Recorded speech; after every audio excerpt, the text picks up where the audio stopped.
హల్లెలూయా హల్లెలూయా హల్లెలూయా. మీ అందరికి నా ప్రేమపూర్వక వందనాలు. అందరు బాగున్నారా? మీ అందరికి కృపా సమాధానం కలుగునుగా. మిండిన పునరుద్ధరణ దీవెనలు కలుగునుగా.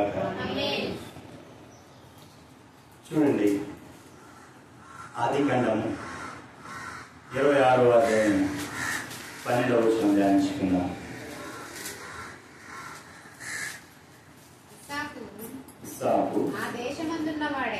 ఇస్సాకు ఆ దేశమందున్న వాడై విత్తనము వేసి ఆ సంవత్సరము నూరంతల ఫలము పొందెను. యెహోవా అతన్ని ఆశీర్వదించెను గనుక ఆ మనుషుడు గొప్పవాడైన. హల్లెలూయా హల్లెలూయా హల్లెలూయా. దేవునికి మహిమ కలుగును గాక. చూడండి ప్రియులారా, ఇస్సాకు ఆ దేశమందున్న వాడై విత్తనము వేసి ఆ సంవత్సరము నూరంతల ఫలము పొందాను. ఎంత ఫలం పొందాడండి? నూరంతల ఫలం పొందాడు. విత్తనము వేసాడా? విత్తనములు వేసాడా? అమ్మా, విత్తనం వేశాడు. విత్తనము వేసి నూరంతల ఫలం పొందాడు. దేవునికి మహిమ కలుగును గాక. విత్తనములు వేలా, విత్తనము వేసి నూరంతల ఫలం పొందాడు. ఎలా పొందాడు అంటే, యెహోవా అతన్ని ఆశీర్వదించెను కనుక ఆ మనుషుడు గొప్పవాడే. దేవునికి మహిమ కలుగును గాక. దేవుడు గనక ఆశీర్వదిస్తే ఆ మనుషుడు గొప్పవాడవుతాడు. హల్లెలూయా హల్లెలూయా హల్లెలూయా. చూడండి ప్రియులారా, ఇస్సాకు ఆ దేశమందున్న వాడై అంటే అబ్రహాము దేవుడు పిలిచాడు అబ్రహాంని. అబ్రహామా, ఇదిగో నీ స్వదేశంని విడిచిపెట్టి, నీ స్వజనాన్ని విడిచిపెట్టి నేను చూపించబోతున్నా ఆ దేశానికి నువ్వు వెళ్ళు అని చెప్పినప్పుడు అబ్రహాము మరుమాట మాట్లాడకుండా, ఆ దేశం ఎక్కడుంది ప్రభు, ఎటువైపు వెళ్ళాలి ప్రభు అనుకోకుండా, అన్ని కూడా అడగకుండా తనకు తానుగా ఆ దేశానికి వెళ్ళిపోయాడు. హల్లెలూయా.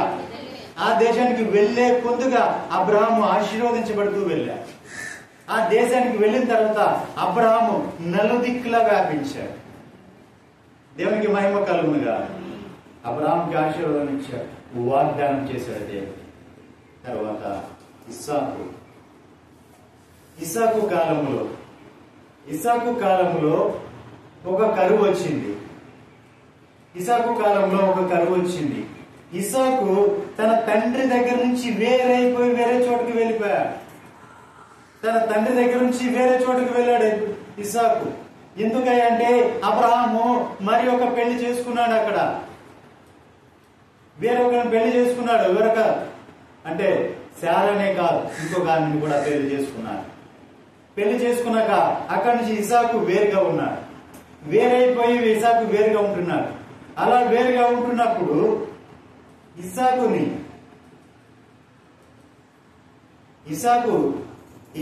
ఒక రోజున కరువు వచ్చింది. ఆ ప్రాంతం అంతా కరువు వచ్చింది. కరువు వచ్చినప్పుడు తన భార్యను తీసుకొని, తన బిడ్డలను తీసుకొని వేరే చోటుకి వెళ్ళాడు. అది భయంకరమైన కరువు. ఆ దేశంలో అబ్రహాముకు వచ్చిన తర్వాత అట్లాంటి కరువు మారిపడి ఇస్సాకు కాలం కూడా వచ్చింది. అబ్రహాంకి వచ్చిన కరువు లాంటి కరువే వచ్చింది. అయితే దేవుడు చెప్పాడు, ఇదిగో నీవు ఐగుప్తు దేశంలోకి వెళ్ళొద్దు ఇస్సాకు, నేను నీ తండ్రికి చేసిన వాగ్దానాలని నీలో నేను నెరవేరుస్తాను. కాబట్టి ఇదిగో నువ్వు ఈ దేశంలోనే ఉండు అని చెప్పినప్పుడు దేవుని మాటకు లోబడిపోయి ఆ ఫిలిష్తీయుల దేశంలోనే ఇస్సాకు ఉండిపోయాడు. దేవునికి మహిమ కలుగునుగా. ఆ ఫిలిష్తీయుల దేశంలో ఇస్సాకు ఉన్నప్పుడు ఆ ఫిలిష్తీయులందరూ కూడా ఇస్సాకుని ఎంతగానో బాధ పెట్టారండి. ఎంతగానో ఆయన్ని బాధ పెడితే, అవమానిస్తే ఎక్కడ కూడా మరో మాట కూడా మాట్లాడలేదు. ఆఖరికి తన తండ్రి అయిన అబ్రహాము గారు తవ్వించిన బావులను సైతము తన తండ్రి అయిన అబ్రహాము తవ్వించిన బావులను సైతము లాగి వేసుకున్నారు. అంతేకాదు కొన్నిటిని పూడ్చివేశారు. ఇస్సాకు ఎక్కడికి వెళ్ళినా ఎదురవుతుంది. ఏంటిది? శ్రమ. ఎక్కడికి వెళ్ళినా ఎదురవుతుంది కష్టం. ఆయన ఎక్కడికి వెళ్ళినా నెమ్మది లేదు. ఇస్సాకు అంటేనే వాగ్దానం, ఇస్సాకు అంటేనే నవ్వు కలిగించాడు. అలాంటి వారి జీవితంలో ఎక్కడికి వెళ్ళిన శ్రమలు ఎదురవుతున్నాయి, ఎక్కడికి వెళ్ళిన శోధనలు ఎదురవుతున్నాయి, ఎక్కడికి వచ్చిన కష్టాలు ఎదురవుతున్నాయి. ఎటు చూసినా అయిన వారైనా విడిచిపెట్టి ఆయన బయటకు వచ్చినాడు. ఫిలిష్తీయుల దేశంలోకి వెళ్ళి అక్కడ కరువు ఉంది, వాళ్ళ దేశంలో కరువు ఉంది, కానాను దేశంలో కరువు ఉంది. ఆ పక్క దేశమైన ఫిలిష్తీ దేశానికి వెళ్ళాడు. ఆ దేశానికి వెళితే ఆ దేశంలో చూస్తే అక్కడ వాళ్ళందరూ కూడా తిరుగుబడుతున్నారు. ఈయన కలిగినంత కూడా లాక్కుంటున్నారు. ఒకప్పుడు తన తండ్రి ఆస్తే ఆ బాబులు వాటిని లాగేసుకున్నారు, వాటిని పూర్తి చేస్తున్నారు. ఎందుకంటే ఇక్కడ ఇతను జీవించకూడదు, ఇక్కడ ఇతను నిలబడకూడదు, ఇక్కడ ఉండకూడదు అని చెప్పి అతన్ని కలిగినవన్నీ కూడా లాగి వేసుకుంటున్నారు. అలాంటి టైంలో అబ్రహాము పడిన ఆ శ్రమ కంటే కూడా ఇస్సాకు పడిన శ్రమ ఎక్కువగా కనపడుతుంది. నిజమేనండి, చిన్న వయసు నుంచి కూడా ఇస్సాకు జీవితంలో అన్ని శ్రమలు ఎదురైనాయి. చిన్న వయసులోనే తన తండ్రి తను చంపడానికి చూశాడు, అంటే బలి ఇవ్వడానికి చూశాడు. దేవునికి బలి అర్పించమని దేవుడు కోరితే తన తండ్రి తన కాళ్ళు చేతులు తీసి కట్టి వేసి బలి పెట్టె మీద పెట్టి కత్తి ఎత్తాడండి. ఆ రోజే చచ్చిపోయాడు. అనుకున్నాడు, ప్రభువా ఇదిగో నన్ను నేను మీకు అప్పగించుకుంటున్నాను, నా తండ్రి నన్ను బలి రూపానికి తీసుకుని వచ్చాడు, నన్ను మీకు అప్పగించుకుంటున్నాను, ఇక నాదంటూ ఏది వద్దయ్యా, నాకు కలిగిందంతా నీవేనయ్యా అని చెప్పి ప్రభు మీద ఆధారపడిపోయాడండి ఇస్సాకు. అలా ఆధారపడిన ఇస్సాకు తన జీవితంలో ఎన్నో కార్యాలు జరిగించుకుంటూ దేవుడు తీసుకుని వస్తున్నారు.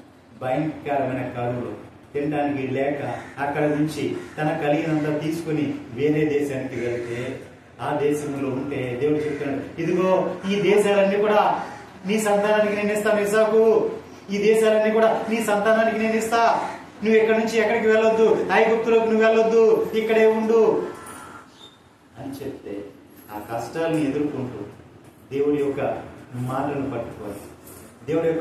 పట్టుకొని ఆ కష్టాలను ఎదుర్కొంటూ అక్కడే ఉన్నాడు ఇస్సాకు. అంతేకాదండి, ఇస్సాకు మీదకి వచ్చి గొడవలు చేస్తున్నారు. గొడవ చేసి తనకు కలిగిందంతా కూడా లాగి వేసుకుంటున్నారు. అయినా ఇస్సాకు ఎక్కడ గొడవ పడినట్టుగా కనపడలేదండి, ఎక్కడ ఎవరితో మాట్లాడినట్టుగా కనపడలేదండి. మౌనంగా వాళ్ళు లాక్కుంటుంటే అవి వదిలేసుకుని వెళ్ళిపోతూనే ఉన్నారు ఇస్సాకు. దేవునికి మహిమ కలుగును గాక.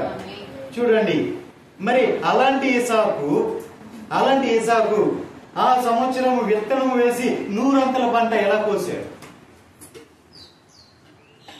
100 అంతల ఫలమును ఎలా పొందాడు. ఆ ఫలము వేసింది విత్తనం కానీ 100 అంతల ఫలము పొందాడు. దేవునికి మహిమ కలుగును గాక. ఒక విత్తనం వేస్తే ఎంత పంట వస్తుందండి? ఎంత వస్తుంది ఒక విత్తనానికి? కానీ ఇస్సాకు 100 అంతల పంట, 100 అంతల ఫలము పొందాడు. దేవునికి మహిమ కలుగును గాక. ఆ 100 అంతల ఫలము ఏ విధంగా పొందుకున్నాడు ఇస్సాకు చూడండి. లేవి కాండం 26వ అధ్యాయం 3వ వచనం.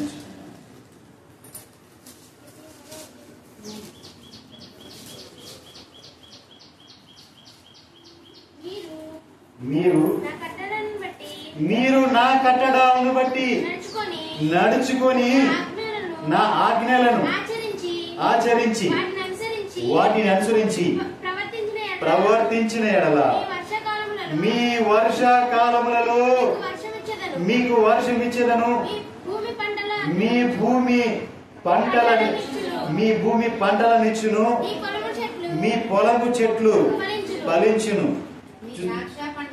మీ ద్రాక్ష పండ్ల కాలము మీ నూర్పు సాగుచుండును. మీరు తృప్తిగా భుజించి మీ దేశములో నిర్భయముగా నివసించెదరు. హల్లెలూయా, హల్లెలూయా, హల్లెలూయా. చూడండి ప్రియులారా, మనం చూసినట్లయితే మీరు నా కట్టడాలను బట్టి నడుచుకొని నా ఆజ్ఞలను ఆచరించి వాటిని అనుసరించి ప్రవర్తించిన ఎడలా ఏం చేయాలండి? దేవుడి యొక్క కట్టడాల ప్రకారం నడుచుకోవాలి. ఆయన ఆజ్ఞలను ఆచరించాలి. వాటిని కట్టడాలను ఆజ్ఞలను అనుసరించి ప్రవర్తించాలి. దేవునికి మహిమ కలుగును గాక. ఆ విధంగా నీవు గనక దేవుడి యొక్క కట్టడాలను దేవుడి యొక్క ఆజ్ఞలను అనుసరించి ప్రవర్తించినట్లయితే నా దేవుడు ఖచ్చితంగా ఏం చేయబోతున్నాడు? మీ వర్షాకాలములలో అంటే మీ వర్షాకాలములలో అన్నాడు. వర్షాకాలములు అని చెప్పలా, మీ వర్షాకాలములలో అంటే దేవుడు మీకు ఒక కాలాన్ని నిర్ణయించాడు. ఆ కాలము మీ కాలమై ఉంది. మీ కాలం వచ్చినప్పుడు ప్రభు ఒక మాట అన్నారు, అమ్మా నన్ను ఎందుకు తొందర పెడతావు? నాకు ఇంకా నువ్వు సమయము రాలేదు, నా కాలం ఇంకా రాలేదు, నా సమయం ఇంకా రాలేదు. కార్యము చేయడానికి ప్రభు వారు అక్కడ ఒక అద్భుత కార్యం అప్పటి వరకు విన్నటువంటి అంతటి మహత్కార్యాన్ని చేయడానికి ప్రభు మొట్టమొదటి కార్యం చేయబోతున్న ప్రభు, నా సమయం ఇంకా రాలేదు, నన్ను ఎందుకు తొందర పెడుతున్నావు అని అడిగాడు. అట్లాగే నీకు ఒక కాలం ఉంది. ఆ కాలములో ప్రతి ఒక్కరికి దేవుడు ఒక్కొక్క కాలం ఇచ్చాడు. ఆ కాలములో దేవుడు మీకు వర్షాన్ని దయచేయబోతున్నాడు. దేవునికి మహిమ కలుగును గాక. చూడండి, ఆ వర్షమును మీకు వర్షం ఇస్తుంది. మీ కాలంలో మీకు వర్షం ఇస్తుంది. ఇది మన కాలము, మనకు వర్షము దేవుడిచ్చే కాలము. ఆ వర్షకాలములో మనం ఫలించబోతున్నాం. దేవునికి మహిమ కలుగును గాక. ఈ కాలం వచ్చే ఉన్నది, మన కాలం వచ్చేసి ఉంది. హల్లెలూయా. చూడండి, మీ వర్షాకాలములలో మీకు వర్షం ఇచ్చేదను, మీ భూమి పంటలనిచ్చును, మీ పొలముల చెట్లు ఫలించును. చూడండి, మనకు వచ్చే ఒక కాలం ఉంది. ఆ కాలం రాగానే మన కోసం వర్షం వస్తుంది. ఆ వర్షం రాగానే మన భూమి పంటనిస్తుంది. పంటనివ్వగానే ఆ చెట్లు ఫలాలు కాస్తాయి, అవి ఫలిస్తాయి. అంతేకాదండి, చెట్లు ఫలించడమే కాదు, మన పొలంలో ఉన్న ప్రతి చెట్టు ఫలించబోతుంది.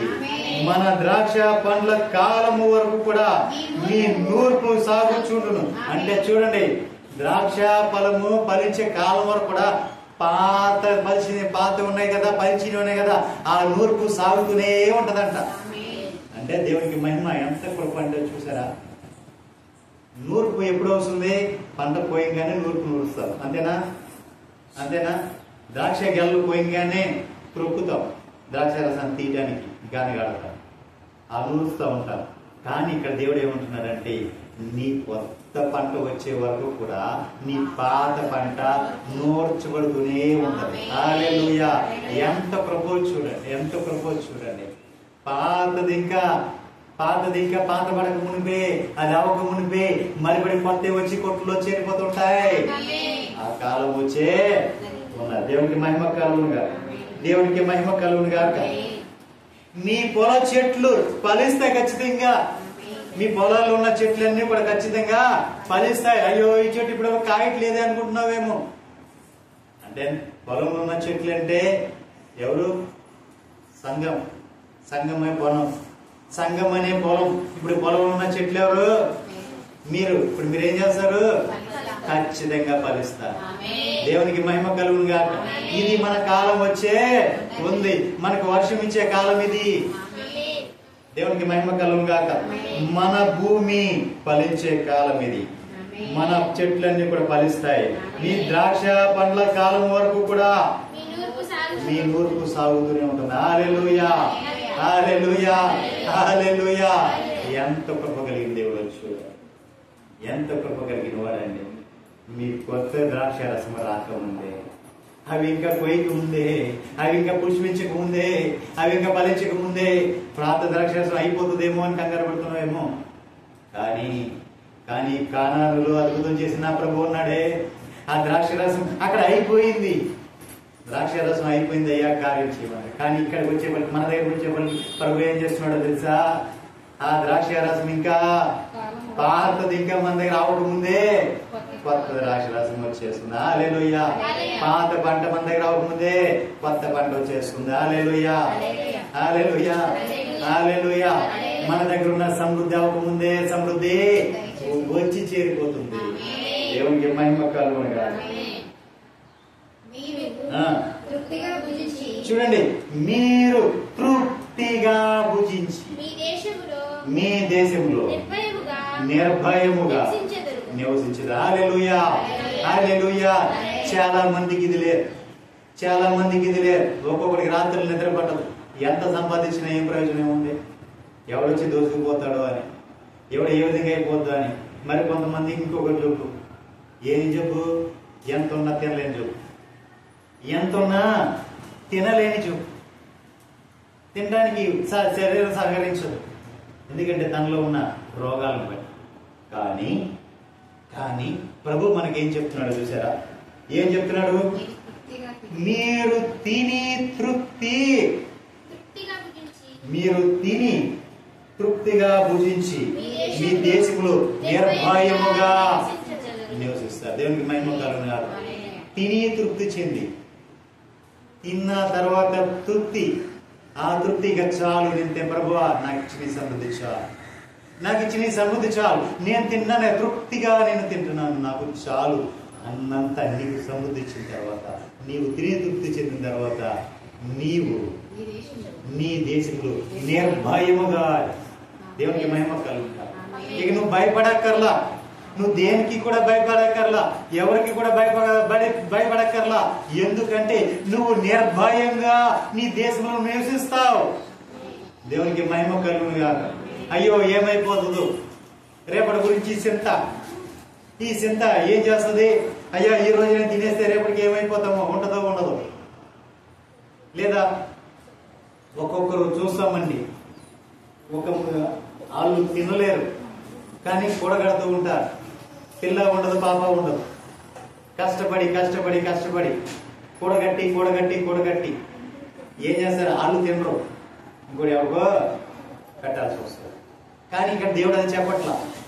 మీరు తిని తృప్తి చెందమంటున్నారు. తిని ఆయన ఇచ్చిన సమృద్ధి తినాలి, తృప్తి చెందాలి.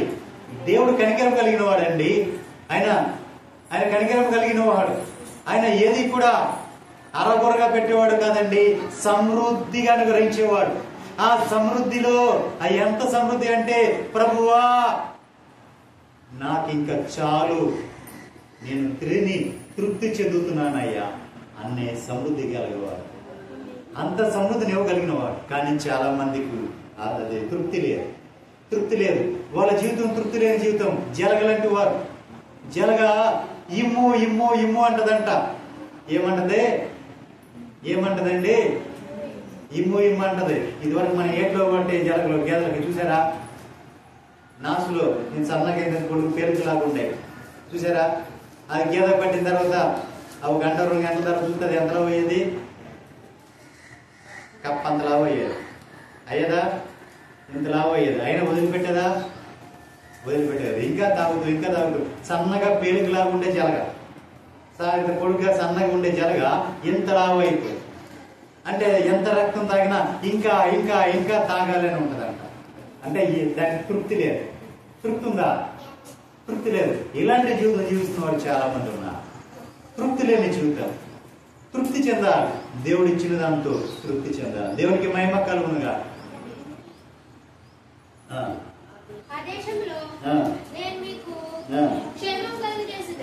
చూడండి, ఆ దేశంలో నేను మీకు క్షేమము కలగజేసేదను. మీరు ఏ దేశంలో అయితే నివసిస్తున్నారో ఆ దేశంలో మీకు క్షేమాన్ని నేను కలగజేసేదను. మీరు పండుకునేటప్పుడు ఎవడును మీరు ఒకవేళ పడుకునేటప్పుడు ఎవడు కూడా మిమ్మల్ని భయపెట్టలేడు. ఎందుకంటే మీకు క్షేమాన్ని కలగజేసింది ఎవరు? దేవుడే. మీకు ఆ దేశంలో దుష్ట మృగములు ఆ దేశంలో మీ దృష్టుల ముఖం అంటూ ఏది ఉండదు. చూడండి ప్రియులారా, ఇక్కడ చూసినట్లయితే దృష్ట మృగము దేశములు అంటే దృష్ట మృగాలు ఎక్కడ ఉంటాయి? అడవుల్లో ఉంటాయి. అంతేనా? అడవులు ఉండే ఏంటండి అమ్మా? మృగాలు. మరి దృష్ట మృగాలు ఎక్కడ ఉంటాయి? ఎక్కడ ఉంటాయి? అడవులు ఉంటాయా? అడవులు ఉండే మృగాలు, క్రూర మృగాలు. వాటిని ఎందుకు తిప్పుకుంటాం? కాదు. దృష్ట మృగాలు అంటే దురాత్మలు పట్టిన మనుషులు, దుష్టుడి యొక్క సంబంధులు. వీళ్ళెవరు? దుష్టుడి యొక్క సంబంధులు, దుష్ట మృగాలు. వీళ్ళు బ్రతికుండగానే పీకు తినేవారు. నిన్ను బ్రతికుండగానే పీకు తినేస్తూ ఉంటారు వీళ్ళు. దృష్ట మృగాలు వీళ్ళు. నిత్యము కూడా కాకులు పొడిచినట్టుగా పొడుస్తూ ఉంటారు. చూడండి, పశువులను మనం చూసినట్లయితే ఎద్దులు గాని గేదెలు గాని ఏదైనా మనం పెంచుకున్న పెంపుడు పశువులను చూస్తే అవి వాటి వీపు పైన గనక ఏదైనా దెబ్బ తగిలింది అనుకోండి, కాకి ఏం చేస్తూ ఉంటుంది అంటే అక్కడ పట్టుకొని ఆ మాంసాన్ని పొడిచి పొడిచి పొడిచి తింటా ఉంటుంది. అది చిన్న దెబ్బే, కానీ అది ఎంత లోతు దెబ్బ చేస్తుంది, అని గాయం చేస్తుంది. పీక్కొని తింటా ఉంటుంది. దాన్ని తోలుకుంటా కుదరదు. కావుతో ఇలా ఇలా అంటూ ఉంటారు నొప్పి వచ్చిన. అయినా సరే వదిలిపెట్టదు, పీకు తింటానే ఉంటాయి. అలాగే మనుషులు కూడా, ఆ దృష్ట మృగాలైన మనుషులు కూడా నిన్ను పీకు తింటానే ఉంటారు. నీవు దేవునితో ఉన్నావేమో, నీవు దేవునికి దగ్గర అవుతున్నావేమో, నువ్వు ఎక్కువగా ప్రార్థన చేస్తున్నావేమో, ఎక్కువ దేవుని సన్నిధికి వెళ్తున్నావేమో, దేవుని సన్నిధిలో ఎక్కువ కనబడుతున్నావేమో, కానీ ఆ దుష్ట మృగాలు నిన్ను ఎప్పుడు కూడా పీకు తింటూ గాయపరుస్తూనే ఉంటాయి, నిన్ను బాధిస్తూనే ఉంటాయి, నిన్ను అవమానపరుస్తూనే ఉంటాయి, నిన్ను నిందిస్తూనే ఉంటాయి, నిన్ను హేళన చేస్తూనే ఉంటాయి. ఆ దుష్ట మృగాలు ఎక్కడో లేదు, మన పక్కనే. దుష్టుడి యొక్క సంబంధులు వీళ్ళంతా కూడా. దేవునికి మహిమ కలుగునుగాక, దేవునికి మహిమ కలుగునుగాక. మానవుల్లోనే ఉండిపోతున్నాయి. మానవుని పట్టుకొని మానవుల్ని దుష్ట మృగాలుగా మార్చి వేస్తున్నాయి, మానవుని మృగాలుగా మారుస్తున్నాయి. కానీ నిజమైన మృగాలు ఉన్నాయి, అవి క్రూర మృగాలు. ఎక్కడ ఉన్నాయి? అడవిలో ఉన్నాయి క్రూర మృగాలు. దుష్ట మృగాలు మాత్రం కాదు. దేవునికి మహిమ కలుగునుగాక. ఇవి చూడడానికి మంచిగా కనపడతాయి, చక్కగా మంచి మాటలు చెప్పినట్టుగా ఉంటాయి. ఎంత చెప్పినా చక్కగా ఇనసొంపుగా చెప్పినట్టు ఉంటాయి, ఇనసొంపుగా చెప్పినట్టు ఉంటాయి. ఎలా ఉంటాయండి? వినసొంపుగా. ఆ స్త్రీతో ఆ దుష్టుడు ఈ విధంగా మాట్లాడాడు. ఏమని? అదిగో, ఎప్పుడైనా నిన్ను ప్రభు ఏదైనా ఫలం ఇక్కడ ఉన్నట్లేదు తినొద్దన్నాడా అంటే ఏమంది? ఓ, ఎందుకు చెప్పలా? ఈ 2 చెట్ల ఫలాలు తినొద్దు అన్నాడు ప్రభు వారు అని చెప్పారు. ఎవరు? మన తల్లి అయినా అవ్వమ్మ చెప్తే వాడేమన్నాడు? మీరు తిన్న రోజున నిశ్చయంగా ఇది నిజమా? మీరు నిశ్చయం మీరు దేవదూతలాగిపోతారు అని చెప్తారు. దేవదూతల్లాగా అవుతారనేప్పటికీ ఆవరణకి ఏమైపోయింది? అప్పటి వరకు ఆవిడ ఎలా ఉందండి? ఎలా ఉంది? దేవుడు రోజు వచ్చి వాళ్ళతో మాట్లాడుతున్నాడు, వాళ్ళతో నడుస్తున్నాడు, ఏదైనా మనమంతా సంచరిస్తున్నారు. వీళ్ళు చక్కగా పిల్లలు కాబట్టి ఆ జరిగిన ముచ్చట్లన్నీ చెప్తుంటే ఆయన చక్కగా విని వెళ్తున్నాడు రోజు. మరి అలాంటిది దేవుడితో సాంగత్యం కలిగి దేవుడితో నడుస్తున్నప్పుడు ఇంకా దేవదూతలు అయిపోవాల్సిన అవసరం ఏమొచ్చింది? ఏమొచ్చింది?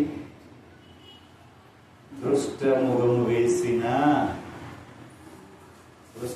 వేసిన విత్తనం అండి అది. ఆ దృష్ట ముఖం వచ్చింది, దుష్టుడు వచ్చాడు, దుష్టుడు వచ్చి విత్తనం వేసిపోయాడు. అది ఫలిస్తుంది, ఎదుగుతుంది, అంతకంతగా ఎదిగిపోయింది. ఎవరిలో వెళ్ళిపోయేంతవరకు ఆ చెట్టు ఫలాలు కోసుకొని తినే సంపద వచ్చేసింది. తింటమే కాదు, తన ఇంటికి తీసుకుని తన భర్త కూడా. దేవునికి మహిమ కలుగునుగా. ఈ విధంగా సంఘాన్ని సరిపోలు చాలా మంది ఉన్నారు. వాళ్ళంతా కూడా దృష్టము కాదు. సంఘాన్ని బాగు చేయాలి, సంఘాన్ని కట్టగలగాలి, సంఘాన్ని అనేకుల్ని నడిపించగలగాలి.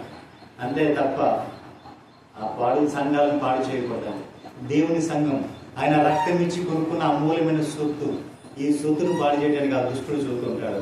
ఆ దుష్టుడు యొక్క సంబంధులని దుష్ట ముఖాలుగా వాడు వీళ్ళకు రాగానే వీళ్ళు మృగాలుగా మారిపోతుంటారు. మృగాలుగా మారిపోయి వీళ్ళు ఆ దుష్టుడి యొక్క ఆలోచనలన్నీ కూడా నెరవేరుస్తూ ఉంటారు. దేవునికి మహిమ కలుగుగా.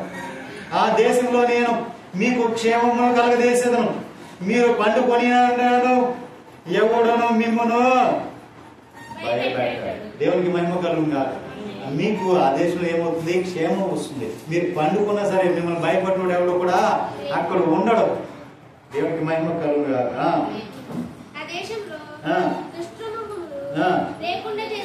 ఆ దేశంలో దృష్టముఖం అనేది లేకుండా చేస్తున్నాడు. దేవునికి మహిమ కలుగుగా. ముందుగా ఏం లేకుండా చేస్తున్నాడు లేదా దేవుడు? దృష్టముఖం అనే దాన్ని లేకుండా చేయబోతున్నాడు. అదే కడవరి విషయంలో రగిలించబడబోతున్న ఆత్మ. అనేకులు దుష్టులు ఏరివేస్తాడు. అక్కడ దేవుడు ఏరివేస్తాడు. అప్పుడు నిలబడాలి.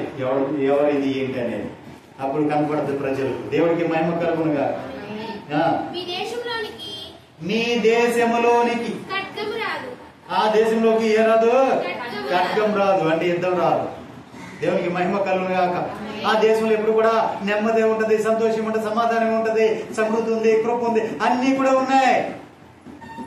దేవునికి మహిమ కలుగును గాక. అంతేకాదండి 10వ వచనానికి రండి. మీరు చాలా కాలము నిలువై ఉన్న పాతగిలిన ధాన్యమును తినేదారు. దేవునికి మహిమ కాక. చాలా కాలంలో పాతదైపోయిన ధాన్యాన్ని మీరు తింటారు. అంటే దాని అర్థం ఏంటి? ఎంత తిన్నా మాట్లాడరేంటమ్మా? అర్థం కాలేదా? మరి మాట్లాడరే. ఎంత తిన్నా తరగని సమృద్ధి నా దేవుడు ఇవ్వకూడదు.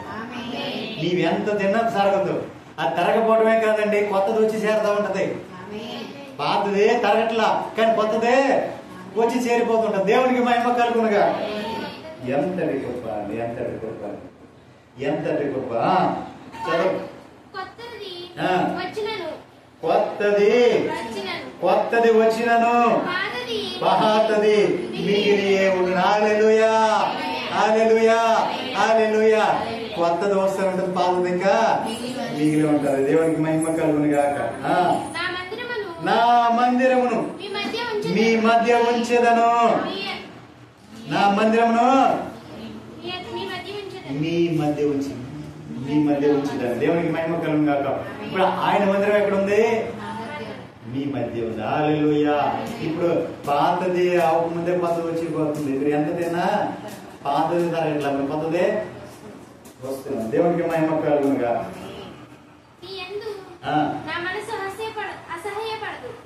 మీ యందు నా మనసు నేను మీ మధ్య నడిచేదను, నీకు దేవుడునై ఉందను. హల్లెలూయా, హల్లెలూయా, హల్లెలూయా. ఎందుకని ప్రభు ఈ మాటలని చెప్పాడు? నా కట్టడాలను బట్టి నడుచుకొని, నా ఆజ్ఞలను ఆచరించి, వాటిని అనుసరించి ప్రవర్తించిన ఎడల ఏం చేయాలండి?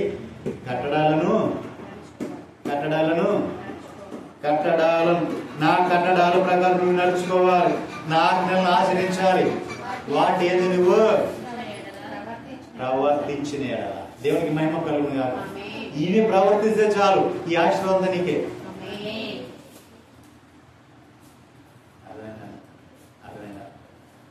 ఏం ప్రవర్తిస్తే? కట్టడాలను ఆజ్ఞలను ఆచరించి, వాటిని అనుసరించి, వాటి ప్రకారం కనుక నువ్వు నడుచుకోగలిగితే దేవుడి ఇప్పుడు మనం చెప్పుకున్న ఆశీర్వాదం అంతా మీరే. హల్లెలూయా, హల్లెలూయా, హల్లెలూయా. మందే. చూడండి ప్రియులారా, వాక్యం చెప్తుందా నేను చెప్తున్నానా? వాక్యం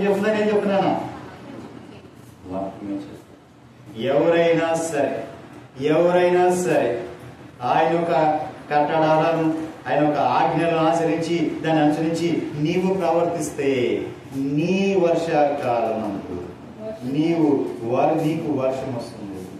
నీ వర్షం రావడమే కదండి, నీ భూమి పంటలను ఇస్తుంది, మీ పొలము చెట్లు ఫలిస్తాయి, మీ ద్రాక్ష పండ్ల కాలం వరకు మీ గుంపు సాగుతూనే ఉంటుంది. హల్లెలూయా, హల్లెలూయా, హల్లెలూయా. ఎంత కృప అండి, ఎంత కృప. చూడండి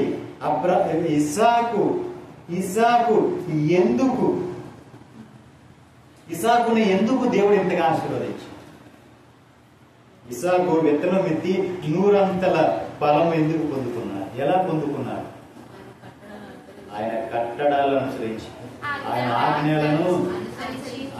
కట్టడాలను ఆజ్ఞలను అనుసరించి ప్రవర్తించాడు కాబట్టి ఆయన విత్తనం ఎత్తి 100 అంతల ఫలము పొందాడు. దేవునికి మహిమ కలుగునుగా. రెండో మాట నేను చెప్తాను. హోషేయ పుస్తకం 10వ అధ్యాయం 12వ వచనం.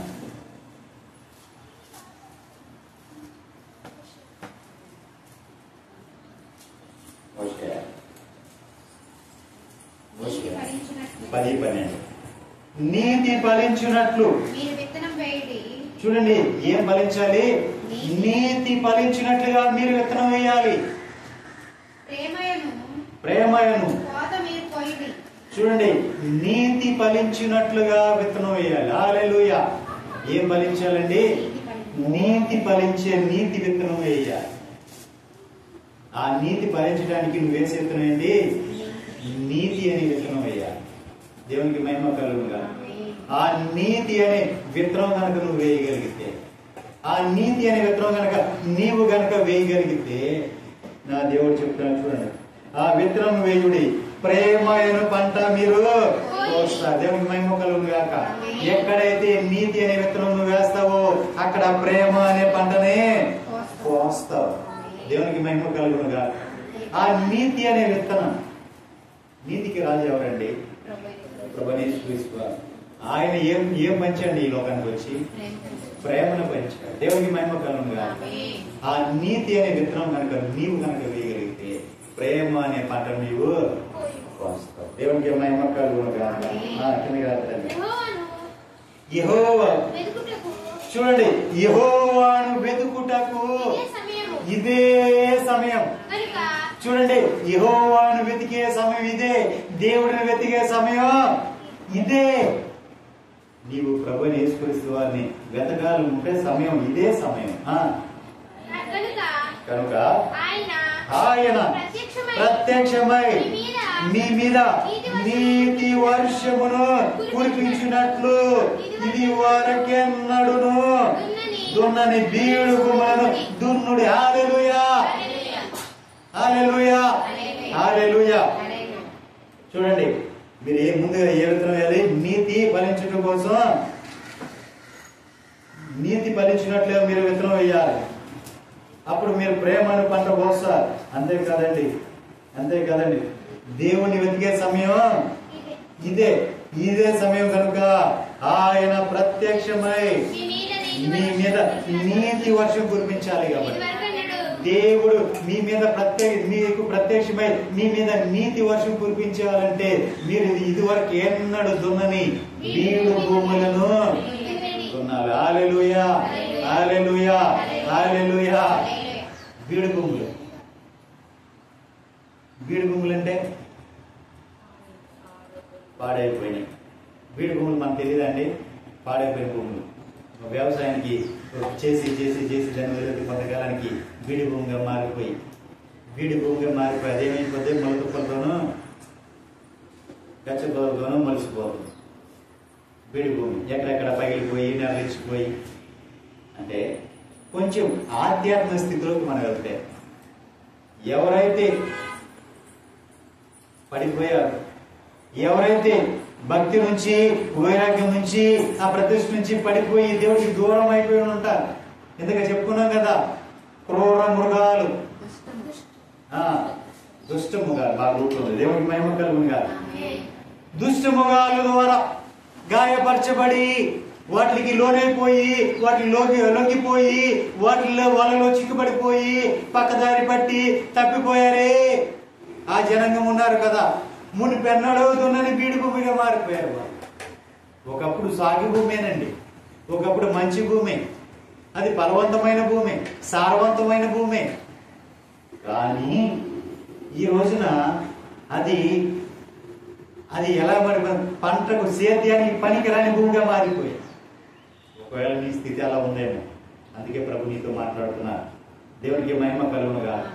మునిపెన్నడూ కూడా నీవు దున్నని బీడు భూములను నువ్వేం చేయాలి? దున్నాలి. దేవునికి మహిమ కలుగునుగా. ఇంకో మాట నేను చెప్తాను.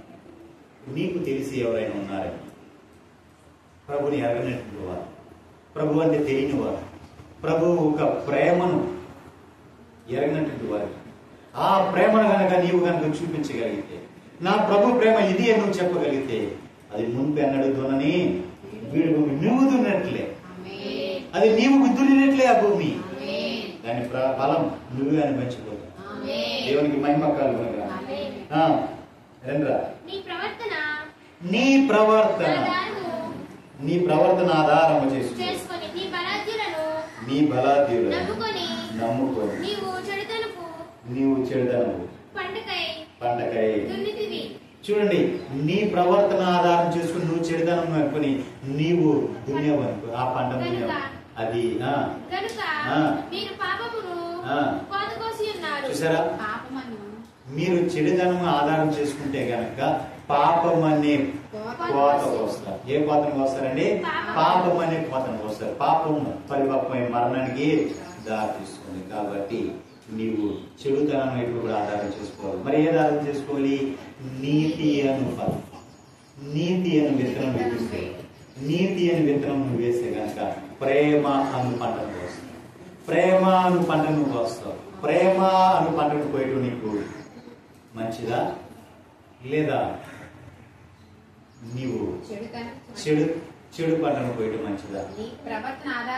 నీ ప్రవర్తన ఆధారం చేసుకుని నీ బలాదులు అంటే నీవు నీ బలాన్ని లేదా నీ వెనకాల ఉన్న వారిని నమ్ముకొని నీ చెడుతనం పంటను నువ్వు దున్నితివి గనక నీవు పాపం అనే కోత వస్తావు.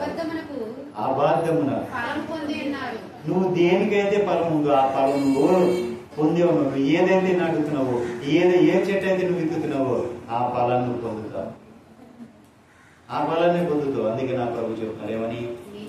నీతి అనే ఫలం, నీతి అను విత్తనం విత్తి ప్రేమ అను ఫలము. దేవునికి మహిమ కలుగునుగా. హల్లెలూయా, హల్లెలూయా. ఇది వరకు ఏమన్నది దున్నని బీడు భూములను ఇది మొదలుకొని ఈ నిష్ఠ దున్నబోతుంది.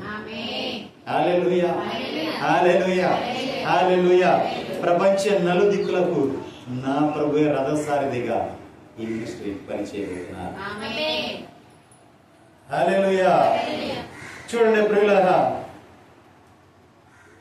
యాకోబు పత్రిక 3:18 ఒక మాట ఉంది.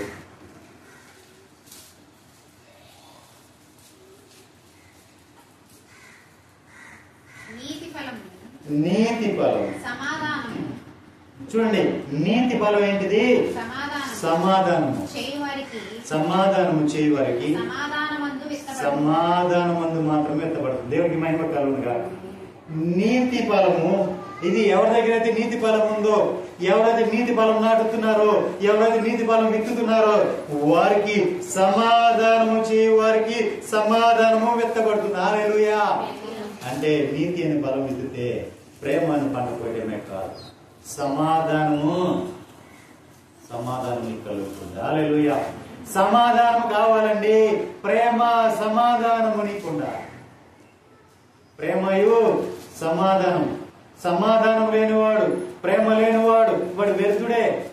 వాడు దేవుని ప్రేమించేవాడు కాదు. వాడి యొక్క దుష్టుడి సంబంధి. వాడెవరు?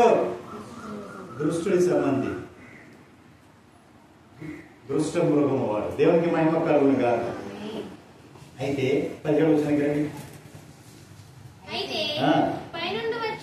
పైనుండి వచ్చు జ్ఞానము మొట్టమొదట, పైనుంచి వచ్చే జ్ఞానం మొట్టమొదట పవిత్రమైంది, తరువాత సమాధానకర్తమైన దేవుడు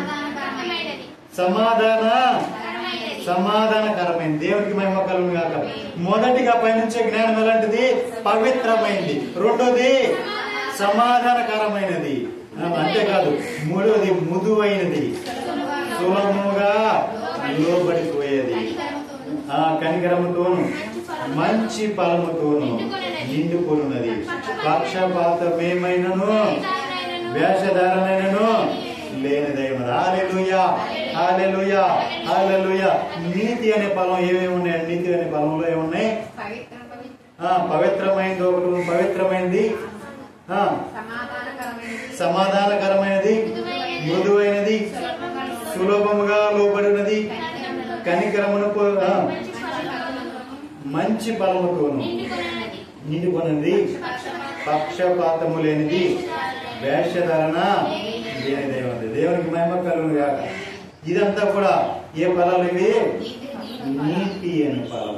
ఈ ఫలము నీవు ఫలించాలి. ఈ ఫలము నీవు ఫలించాలి. ఈ ఫలము నీవు ఫలించాలి అంటే నీవు నీతి అనే ఫలము ఫలించడానికి ఏం వేయాలి?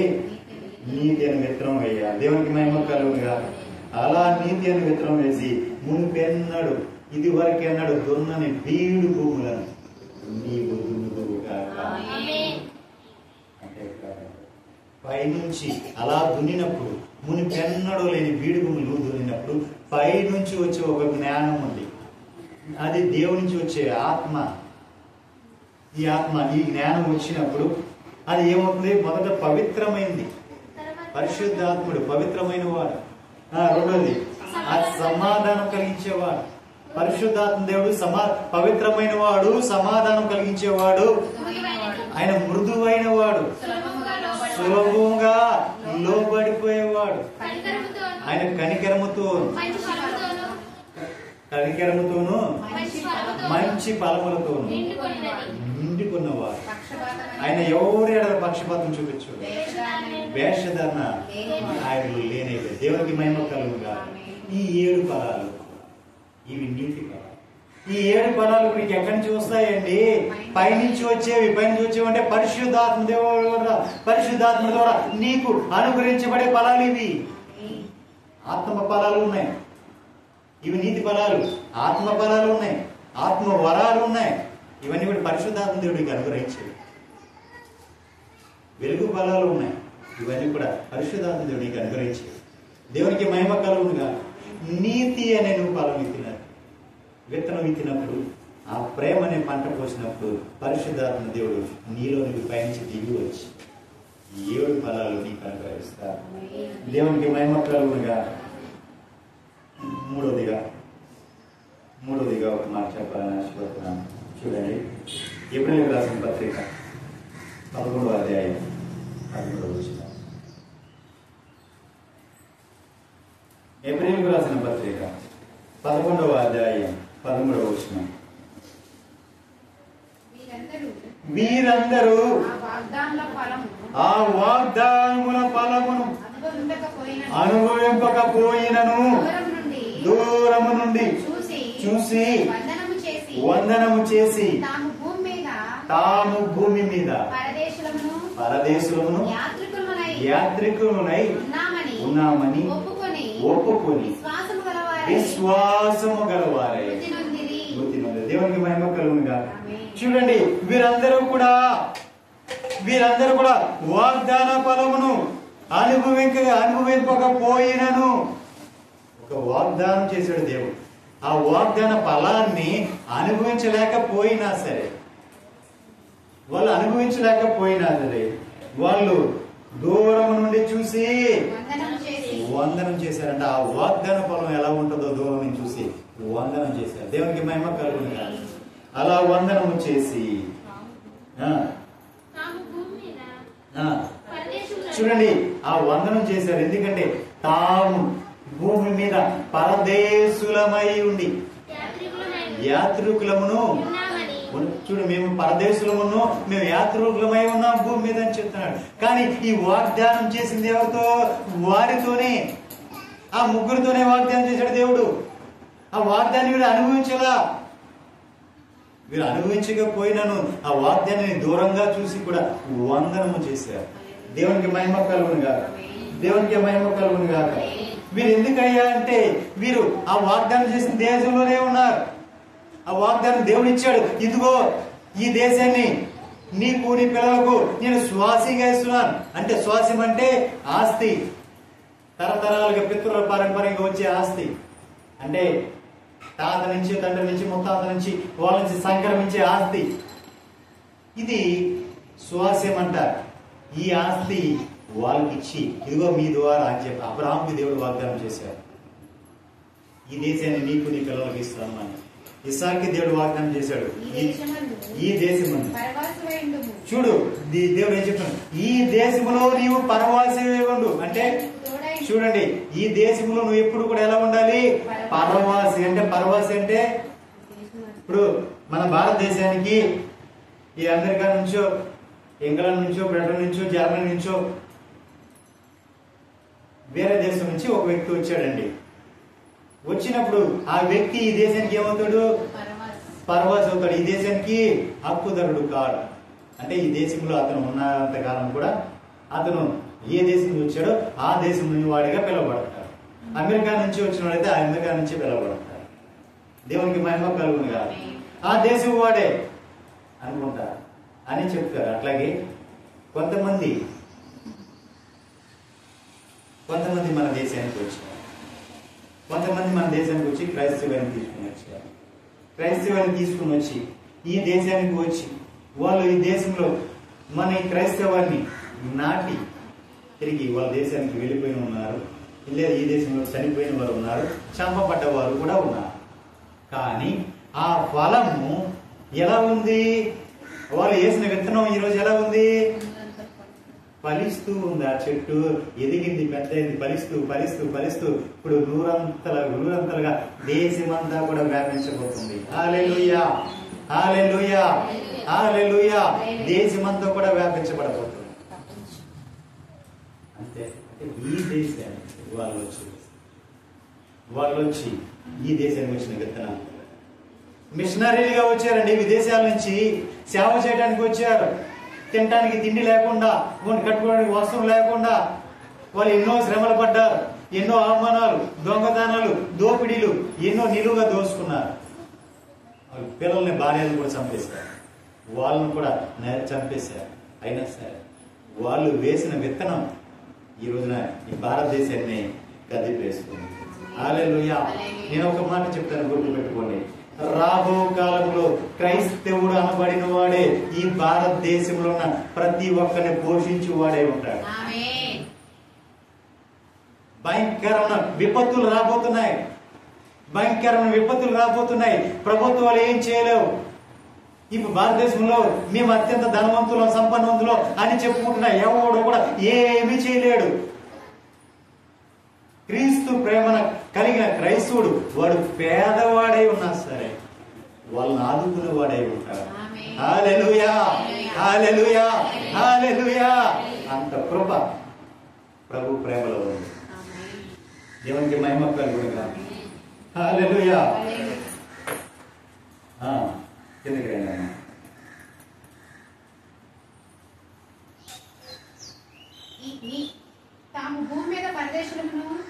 భూమి మీద పరదేశులమును యాత్రికమై ఉన్నారు అన్ని వాళ్ళు ఒప్పుకున్నారు. ఎందుకంటే మేము ఈ దేశపు వారము కాదు, ఈ దేశంలో మాకు హక్కు లేదు, ఈ దేశంలో మాకు హక్కు లేదు. చూడండి, ఇదే దేశానికి వచ్చాం, వాళ్ళు ఈ దేశానికి వచ్చారు. ఈ దేశానికి వచ్చిన తర్వాత ఈ దేశ పౌరత్వాన్ని తీసుకున్నారు. అంటే మనకి ఇప్పుడు పౌరత్వం అంటే ఆధార్ కార్డు. వాళ్ళు ఈ దేశంలో ఉంటున్నారు, కొంతకాలం ఉండిపోయారు, ఈ దేశం ఆధార్ కార్డు వాళ్ళు తీసుకున్నారు. ఇప్పుడు ఈ దేశంలో మనలాగా వాళ్ళు కూడా నివసించడానికి కారణం. ఇప్పుడు మనం వెళ్తాం, అమెరికా వెళ్తారు మన వాళ్ళు చాలా మంది, అక్కడ గ్రీన్ కార్డు ఉంది. ఆ గ్రీన్ కార్డు తీసుకున్న వాళ్ళంతా కూడా ఇక్కడి నుంచి అక్కడ బతుకు తెరువు కోసం వెళ్ళిన వారు అమెరికా వెళ్ళి ఆ దేశంలో కొంతకాలం అయిన తర్వాత ఇదిగో ఇన్ని సంవత్సరాలు మీరు మా దేశంలో ఉన్నారు కాబట్టి ఇక ఈ దేశంలో మీరు కూడా మా దేశ పౌరులే అని చెప్పడానికి అక్కడికి ఒక గ్రీన్ కార్డు ఇస్తారు. వాళ్ళకి ఒక ఆధార్ కార్డు ఉంది, ఆ ఆధార్ కార్డు ఇస్తారు. ఆ గ్రీన్ కార్డు ఇచ్చిన వాళ్ళు ఆ దేశానికి వారసులు, హక్కుదారులు. కానీ అలా హక్కు తప్పుదారులై ఉండి కూడా దేవుడు వీళ్ళకి శ్వాసం ఇచ్చాడు. ఈ దేశము మీదే, మీకు మీ పిల్లలకు నేను ఇచ్చేసాను అన్నాడు. అని చెప్తే వీళ్ళు ఏమంటున్నారంటే ఆ దేశంలో పరవాసులై ఉన్నారంట. దేశం ఎవరిదండి? అబ్రాహాము చెప్పలేదా దేవుడు? అబ్రాహాము దేశం కాదా? ఇస్సాకుది కాదా? యాకోబుది కాదా? కానీ వాళ్ళ ముగ్గురు కూడా ఎలా ఉన్నారు? ఆ దేశంలో పరవాసులై ఉన్నారు. ఎందుకు పరవాసులై ఉన్నారు అంటే వాళ్ళు ఈ దేశం నుంచి మేము ఏదో ఒక రోజు వెళ్ళిపోవలసిన వారమే, మేము ఎక్కడ నుంచి వచ్చామో అక్కడికి వెళ్ళిపోవాలి మేము అని వాళ్ళు ఎరిగి ఉన్నారు. వాళ్ళు తెలుసుకుని ఉన్నారు కాబట్టి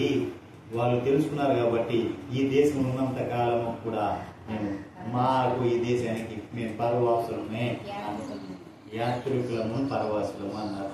యాత్రికుడు అంటే తిరిగేవాడు, యాత్రికుడు అంటే సంచరించేవాడిని యాత్రికుడు అంట. ఇప్పుడు పరలోకం నుంచి మనం వచ్చాం, ఈ లోకానికి దేవుడు మనల్ని ఇక్కడ భూమి మీద పంపించాడు. ఇక్కడ మనం యాత్ర చేయవలసిన మన యాత్రా కాలం ఉంది. 70 సంవత్సరాల 80 సంవత్సరాల అధిక ఆయుష్ ఉంటే అంతకు మించి లేదు, ఆయుష్ తక్కువ అంతకు తక్కువ కూడా ఈ యాత్రను చేసుకుని తిరిగి మనం ఎక్కడి నుంచి వచ్చామో అక్కడికి మనం తిరిగి ఆ పరలోకానికి మనం వెళ్ళిపోవాలి, ఆ మహిమలో మనం చేరుకోవాలి. అలా చేరుకునే సమయంలో మన జీవిత విధానం అంతా, మనం జీవించిన కాలం అంతా ఈ భూమి మండలం మీద మనం తిరిగాము కాబట్టి, మనం తిరుగుతున్నాం కాబట్టి మనం యాత్రికులము ప్రయాణికులమై ఉన్నాం. ఏమైనా యాత్రికులము పరదేశులై మనం ఉన్నాం. దేవునికి మహిమ కలుగుగా. ఈ పరదేశులుగా ఉండి మనం యాత్రికులుగా ఉండి ఈ భూలోకంలో మనం సంచరించి మనం ఒక ప్రయాణం చేసేవంటే ఒక ప్రయాణం చేస్తున్నాం. ఈ ప్రయాణంలో మనం ప్రయాణం ముగించుకొని మన యాత్ర ముగించుకొని మన దేవుని సన్నిధికి మరి చేరుకోవాలి. అలా మనం వెళ్ళకోకుండా ఎక్కడ పట్టుకొని ఏలాడితే మనకి ఇక్కడ ఒకటి ఉంది. ఏంటది? ఈ లోకము, లోక వైభవం, దాని ఆశలు, ఇవన్నీ కూడా మనము చూసి దాని మీద ఆశపడితే కనుక మనము ఈ లోకాశల్లో గతించిపోతాం. ఈ లోకంలో మనం కూడా మమేకమైపోతే, మనం కూడా కలిసిపోతే ఈ లోకం అనే పాపంలో కలిసిపోయి పాపం నుంచి మరణానికి వెళ్ళి మరణం నుంచి అగాధంలో పడిపోతాం. అదే ప్రభుతో కలిసి ఉంటే నిత్యము కూడా నిత్యత్వాన్ని చేరుకోవడానికి అర్హత యోగ్యత కలిగి ఉంటారు. అదే ప్రభు మన ముందు ఉంచిన రెండు మార్గాలు అదే. ఒకటి ఇరుకు దూరం, 2 విశాల మార్గం. ఇరుకు మార్గమా విశాల మార్గమా అని ఆయన అడుగుతాడు. అడిగినప్పుడు నువ్వు దేన్ని కోరుకుంటే దాంట్లోకి వెళ్ళమని చెప్తారు. ఎక్కడ కూడా నా ప్రభు ఈ అభ్యంతరపరిచేవాడు కాదు, ఆటంకపరిచేవాడు కాదు. అంతా కూడా నీ ఇష్టానికి ఆయన వదిలిపెట్టేస్తాడు. దేవునికి మహిమ కలుగును గాక. నువ్వు ఎలా జీవిస్తావో నీ ఇష్టం వచ్చినట్టు జీవించు. ఓ యవ్వన బిడ్డ, ఇదిగో నీకు ఇష్టమైన తత్వంలో ఉన్నాడు, నీకు ఇష్టం వచ్చినట్టుగా నువ్వు జీవించు. ఓ యవ్వనుడా, నీ యవ్వన కాలమందు సంతోషపడు. ఎందుకంటే నువ్వు యవ్వనంలో ఉన్నావు కాబట్టి, బలంగా ఉన్నావు కాబట్టి నువ్వు నీ బలాన్ని బట్టి నీ సంతోషపడు. నువ్వు నీ హృదయాన్ని సంతుష్టిగా ఉన్నాయి. నీ కోరిక చొప్పున చూడండి, నీ కోరిక చొప్పునను, నీ దృష్టి యొక్క, నీ కన్ను దృష్టి యొక్క ఇష్టము చొప్పునను ప్రవర్తించు. ఒకసారి ప్రవర్తించు అంటే నువ్వు చూసిన దాన్ని నువ్వు పొందుకో, నువ్వు చూసిన దానికోసం వెళ్ళు, కష్టపడు, నువ్వు ఏమన్నా చేసుకో, నీ ఇష్టం అని దేవుడు చెప్పాడు. అందరూ మాట్లాడారు. తినాలనుకుంటే తిను, తాగాలనుకుంటే తాగు, అంతా నీ ఇష్టమే. ఎవరు బిడ్డ నీ ఇష్టం, నువ్వు ఇష్టం వచ్చినది చెయ్యి. తిరగాలనుకున్నావా తిరుగు, తాగాలనుకున్నావా తాగు, నువ్వు ఏమన్నా తినాలనుకున్నావా తిను, ఏమన్నా చెయ్యి. కానీ వీటన్నిటిని బట్టి దేవుడు నిన్ను తీర్పులోనికి తెచ్చిన జ్ఞాపకం ఉంచుకోవాలి. దేవునికి మహిమ కలుగును గాక. వీటన్నిటిని బట్టి దేవుడు నిన్ను తీర్పులోకి ఖచ్చితంగా తీసుకుని వస్తాడు. అది నువ్వు గుర్తెరగా. అంటే దాని అర్థం ఏంటి? అన్నీ నీ ముందు ఉంచి నీకు ఇష్టమైనది నువ్వు తిను అని చెప్పి, ఈ తినాలని నిశ్చయంగా సస్తావు అని చెప్పి ఆదాము వాళ్ళకి ఏ విధంగా పెట్టాడో ఆ విధంగా నీకు పెట్టాడు. ఆ తిన్నారు అదే రోజు చచ్చారు. ఎవరు? ఆదాము అమ్మలు ఆధ్యాత్మికంగా చచ్చిపోయారు. అదే విధంగా నీ ఇష్టం వచ్చినట్టు నువ్వు తిరుగు, కానీ దేవుడు నిన్ను తీర్పులోకి తెస్తాడనే ఆ భయం నీకుంటే నువ్వు దాని వైపు కూడా చూడను కూడా చూడు. దేవునికి మహిమ కలుగును గాక. ఈ రోజు యవ్వన బిడ్డలు అందుకే చెడిపోతున్నారండి, చెడిపోతున్నారు. చాలా మంది చూపిస్తారు, వాక్యం ఉంది కదా, దేవుడు ఇష్టానుసారంగా తిరగమన్నాడు, ఇష్టానుసారంగా ఉండమన్నాడు. కొంతమంది అయ్యే బోధిస్తారు, నీ ఇష్టం వచ్చినట్లు తిరుగు, నువ్వేమన్నా చెయ్యి, వచ్చి నా చెవిలో చెప్పు, అవన్నీ క్షమించబడతాయి. మరి తర్వాత నా సంగతి ఏంటంటాడు ఈడే. దేవునికి మహిమ కలుగునుగా. నీకు ఇష్టమైన త్రోవలో నువ్వు నడుస్తున్నావేమో జాగ్రత్త, నీకు ఇష్టమైన త్రోవలో నువ్వు నడుస్తున్నావేమో జాగ్రత్త. ఓ యవ్వన బిడ్డ, నీ కోసమే నీ ఇష్టమైన త్రోవలో నడుస్తున్నావేమో. దేవుడి యొక్క తీర్పు ఉంది. ఏముంది? తీర్పు ఉంది. అది గుర్తెరిగి నువ్వు జాగ్రత్తగా ఉంది. దేవునికి మహిమ కలుగును గాక. దేవునికి మహిమ కలుగును గాక.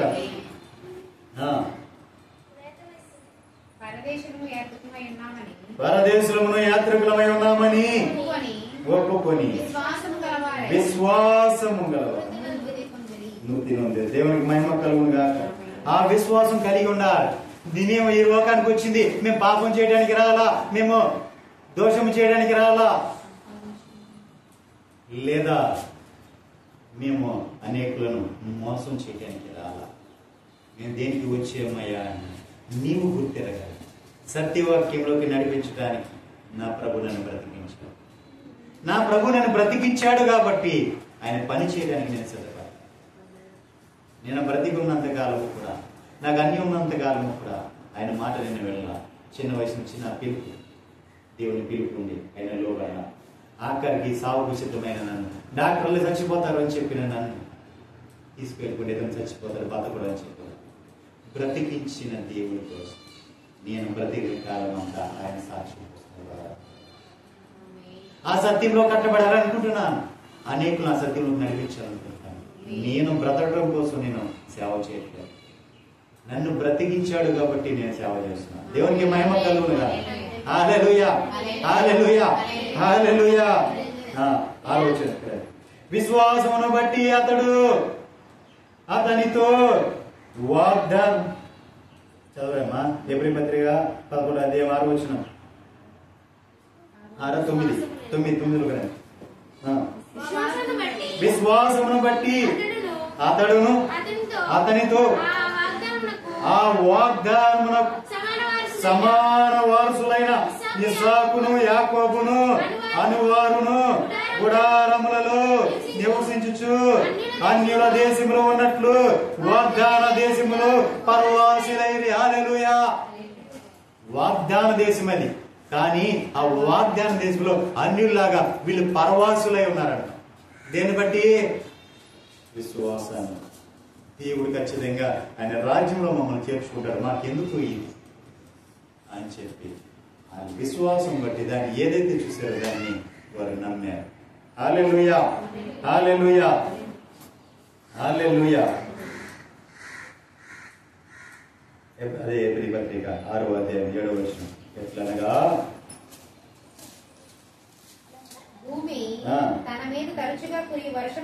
చూడండి, ఇప్పుడు ఫలిస్తుంది కదా, ఈ విశ్వాసంతో ఉన్నారు కదా, ఈ నిరీక్షణతో ఉన్నారు కదా, మరి ఈ 100 ఫలం ఎందుకు ఫలించాడు?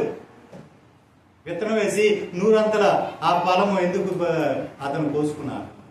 అతను ఎందుకు అనుభవించాడు? ఆ ఫలం ఎలా పొందుకున్నాడు అంటే చూడండి, భూమి తల మీద భూమి తన మీద తరచుగా కురియు వర్షమును తాగుతుంది. చూడండి, భూమి ఏం చేస్తుంది? తన మీద తరచుగా వర్షాలు పడుతున్నాయి కదా, ఈ వర్షాలు పడిన ఈ నీళ్ళన్నీ ఏం చేస్తుంది? భూమి ఏం చేస్తుంది?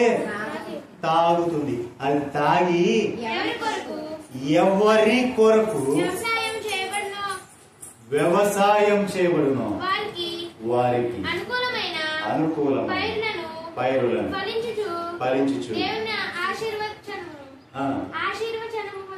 దేవునికి మహిమ కలుగునుగా. ఎవరి కోసమైతే ఈ భూమి ఆ తరచుగా కురిసే ఆ వర్షపు నీటిని తాగిన తర్వాత వ్యవసాయం అతడు చేస్తున్నప్పుడు వానికి అనుకూలమైన పైరును ఫలించుతుంది. దేవునికి మహిమ కలుగునుగాక.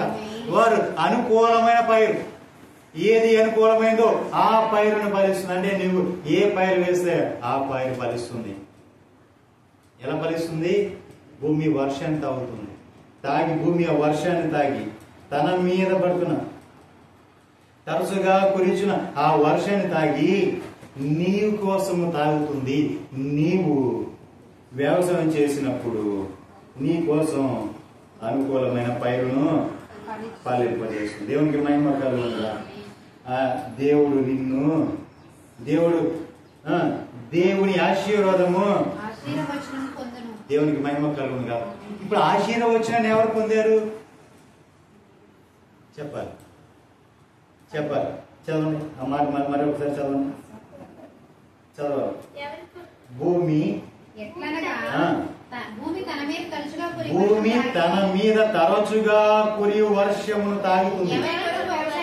ఆ తాగింది ఎవరి కోసం వ్యవసాయము చేయబడును వానికి అనుకూలమైన పైరును, చూడండి, ఆ వారికి అనుకూలమైన పైరును ఫలించుచు దేవుని ఆశీర్వచనమును పొందు. ఇప్పుడు ఆశీర్వచనం ఎవరు పొందుతున్నారు? కాదు, భూమి మీకోసం ఫలిస్తుంది. భూమి అది కష్టపడుతుంది, మీకోసం కష్టపడి ఫలిస్తుంది. అలా ఎవరైతే ఫలించగలరో వారు దేవుని యొక్క ఆశీర్వచనాన్ని పొందుకుంటారు. దేవునికి మహిమ కలుగును గాక. చూడండి, అర్థం కాలేదమ్మా, ఒకసారి మరి చూడండి. అనుకూలమైన పైరును ఫలించు. అనుకూలమైన భూమి ఏం చేస్తుంది? అనుకూలమైన పైరును ఫలించుచు దేవుని ఆశీర్వాదమును పొందును. అనుకూలమైన పైరును ఎవరైతే దేవుని కోసం అనుకూలమైన పైరును ఫలిస్తారో తరచుగా తన మీద కురియు వర్షము తాగాలి. భూమి అంటే ఎవరు? మన్ను అంటే ఎవరు? మనిషి. మనమే మన్ను నుంచే కదా, మట్టి నుంచే కదా మనం తీసింది. భూమి అంటే మనతో నిండు. అందుకే ఆదాము అవ్వలు శపించబడినప్పుడు భూమి శపించబడటానికి కారణం అదే. మనం తరచుగా మన మీద కురియు వర్షం తాగాలి. అంటే వాక్యం అనే వర్షం నీ మీద కురిచినట్టు, వాక్యం అనే వర్షము నీ మీద కురిచినట్టు నీవు ఆ వర్షము తాగి ఎవరి కోసమైతే నువ్వు అనుకూలంగా నువ్వు ఎవరి కోసమైతే నువ్వు ఫలిస్తావో దేవుడు ఆశీర్వచనము నీవు పొందుకుంటావు. హల్లెలూయా, హల్లెలూయా, హల్లెలూయా. దేవుని కోసం ఎవరినైతే నడిపిస్తున్నావు, ఎవరినైతే నువ్వు సాక్ష్యం చెప్తున్నావో, ఎవరినైతే ప్రభు తట్టు నువ్వు తిప్పుతున్నావో దాని దేవుని యొక్క అనుకూలమైన ఆశీర్వచనం నీవు పొందుకుంటావు. ఎందుకంటే నువ్వు ఫలిస్తున్నావు. హల్లెలూయా. ఆఖరిగా నేను ఒక మాట చెప్పి ముగిస్తాను. యోహాను శుభవార్త 15వ అధ్యాయం 16వ వచనం.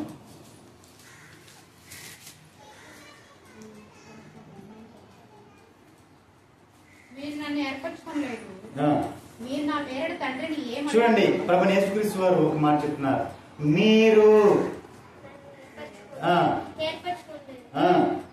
మీరు నా పేరట తండ్రిని ఏమి అడుగుదురో అది ఆయన మీకు అనుగ్రహించినట్లు మీరు వెళ్ళి ఫలించుటకును మీ ఫలము నిలిచి ఉండుటకును నేను మిమ్మును ఏర్పరచుకుని ఉన్నాను. హల్లెలూయా, హల్లెలూయా. మీరు ఏం చేయాలి? ఇప్పుడు ఏం చేయాలి? ఫలించడానికి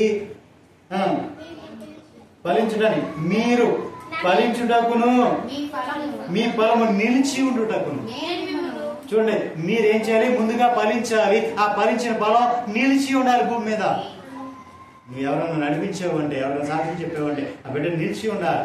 మరి ఇప్పుడు తప్పిపోకూడదు. తప్పిపోతుంది కారణం ఏంటి? నీ వల్లనే తప్పిపోవాలి. అంతేనా తెలియజేశారు? అంతేనా? నేను మిమ్మల్ని సరిగ్గా నడిపించలేదండి, నడిపించలేదు, మీరు తప్పిపోతున్నారంటే నేను మిమ్మల్ని సరిగ్గా నడిపించలేదనే కారణం. అవునా?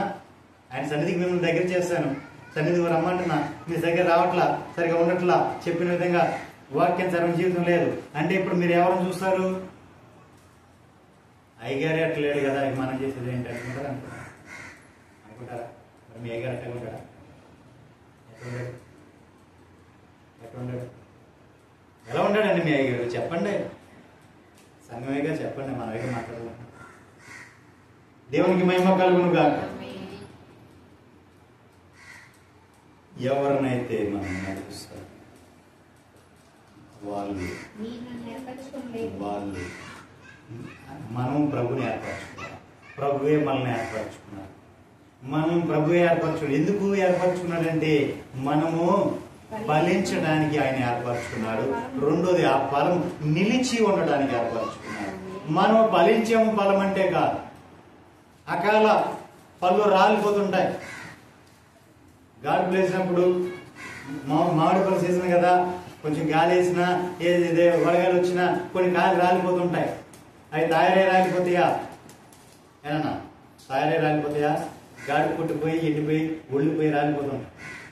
అకాల పళ్ళు అంటారు. తయారవ్వకుండా రాలిపోతాయి. అలా తయారై రాలిపోకుండా మన పొలం ఏం చేయాలి? నిలిచే ఉండాలి. చెట్టు నెల మన పొలం అలా కనపడుతూ ఉండాలి. దేవునికి మహిమ కలుగునుగా. హల్లెలూయా.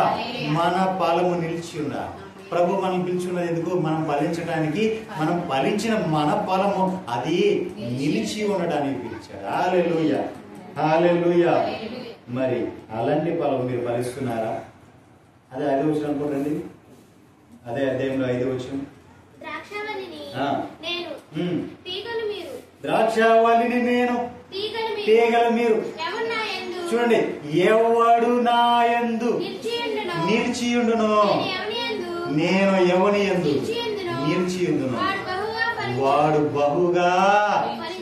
హల్లెలూయా, హల్లెలూయా, హల్లెలూయా. నీవే ముందు నిలిచి ఉండాలి. ప్రభు చెప్పింది అదే. ఎవడు నా యందు నిలిచి ఉండును, ఎవడైతే నా దగ్గర వచ్చి నిలిచి ఉంటాడో వాడి యందు నేను. ఎవడైతే ప్రభు దగ్గరికి వస్తాడో వాడి దగ్గరికి ప్రభు వెళ్తాడు. ఎవరో ప్రభు దగ్గర నిలబడతారో వాళ్ళ దగ్గర ప్రభు ఉంటాడు. నువ్వు వచ్చి మందిరంలో ప్రార్థన చేస్తే నీ దగ్గర ప్రభు ఉంటాడు. నీ ఇంటికి ప్రభు రాడు. అర్థమైందా? మందిరంలో ప్రభు ఉన్నాడు. మందిరం దగ్గర వచ్చి ఏం చేయాలి? ముందు నువ్వు ఎక్కడికి రావాలి? ప్రభు దగ్గర రావాలి. ప్రభు దగ్గర వచ్చి నువ్వు ప్రార్థన చేస్తే ప్రభు ఏం చెప్తున్నాడు?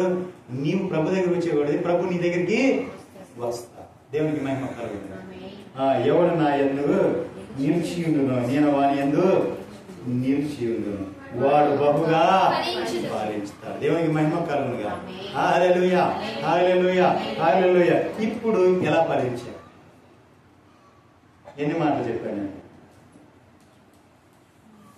3 మాటలే చెప్పాను. ఎక్కువేం చెప్పాను? 3 మాటలు చెప్పాను. ఏ మాట చెప్పాను? ఎలా ఫలించాలి? మొదటిగా ఎలా ఫలించాలి చెప్పాను? ఆచరించి నీ ప్రవర్తన ఫలం. అది కట్టడాలను ఆజ్ఞలు అనుసరించినట్టు ప్రవర్తన ఫలం. ఆ ప్రవర్తన ఫల ప్రకారం మీరు ఫలించాలి. ఒకటి. రెండోది నీతి. నీతి ఫలించినట్లు మీరు ఏం చేయాలి? నీతి అని విత్తనం విత్తి ఏం పోయాలి? ప్రేమ అను పంట పోయాలి. అది రెండో ఫలం. ఏమని? నీతి ఫలం అని రెండో మాట. మూడో మాట ఏం చెప్పాను? వాగ్దాన ఫలం. వీరందరూ వాగ్దాన ఫలమును అనుసరించకపోయినను దూరంగా ఉండి వందను చెప్పారు. ఎవరు? అబ్రాహాము, ఇస్సాకు, యాకోబు. వాళ్ళకి దేవుడు వాగ్దానం చేశాడు. ముగ్గురికి ఒకే వాగ్దానం చేశాడు. కానీ ముగ్గురు అనుభవించలా. ఇస్సాకు తర్వాత ఇస్సాకు పిల్లల వాగ్దానానికి వారసులయ్యారు. హల్లెలూయా, హల్లెలూయా, హల్లెలూయా. యాకోబు సంతతిలో ఇశ్రాయేలుగా మార్చబడిన తర్వాత తన బిడ్డలు తన తరతరాలకు అనుభవిస్తూనే ఉన్నారు. ఏంటిది? ఆ వాగ్దాన ఫలాన్ని. నేటికి ఈ క్షణం నీవు కూడా ఆ వాగ్దాన ఫలాన్ని అనుభవిస్తున్నావు. హల్లెలూయా, హల్లెలూయా, హల్లెలూయా. మరి ఈ నీతి ఫలాలు, ఈ 3 ఫలాలు నీవు అనుభవించాలంటే నువ్వేం చేయాలి? ఏం చేయాలి? అనుసరించాలి. ఇస్సాకు ఆ దేశమందున్నవాడై, మూలవాక్యం, విత్తనము వేసి ఆ సంవత్సరం 100 ఫలము పొందేము. హల్లెలూయా.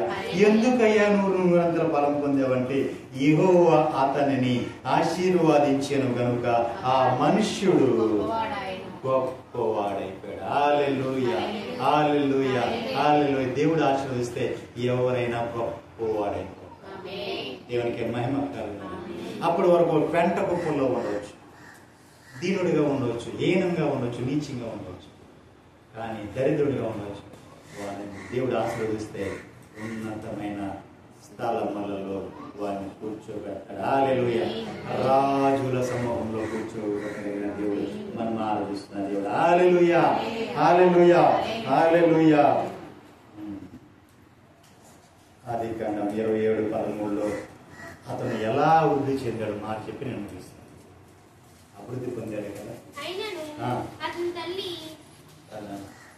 26:13 ఆదికాండం 26:13.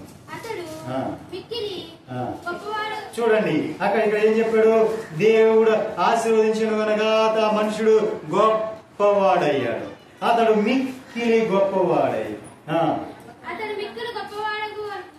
చూడండి, అతడు మిక్కిలి గొప్పవాడగు వరకు క్రమముగా అభివృద్ధి పొందుచు.